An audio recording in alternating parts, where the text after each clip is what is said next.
બપોરે 1 વાગ્યા સુધીમાં દક્ષિણ ગુજરાત, દમણ, દાદરાનગર હવેલીમાં વરસાદની આગાહી. મધ્ય અને ઉત્તર ગુજરાતના કેટલાક જિલ્લામાં ગાજવીજ સાથે વરસાદ.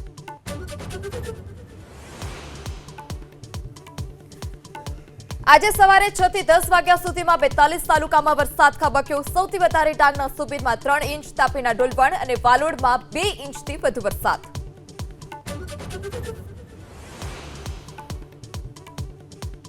ટીઆરપી ગેમ ઝોન અગ્નિકાંડના મુખ્ય આરોપી મનસુખ સાગઠિયાની મુશ્કેલીમાં વધારો. મની લોન્ડરિંગ એક્ટ હેઠળ ગુનો દાખલ કરવા ઈડીએ રાજકોટ મનપા પાસે મંજૂરી માંગી.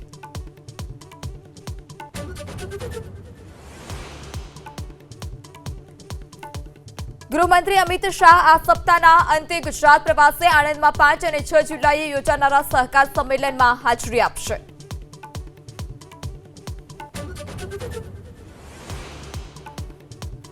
હિમાચલ પ્રદેશમાં 8 સ્થળે વાદળ ફાટતા 4 લોકોના મોત, 16 લોકો લાપતા. ઉત્તરાખંડમાં પણ ભારે વરસાદથી નદીઓનું રૌદ્ર સ્વરૂપ.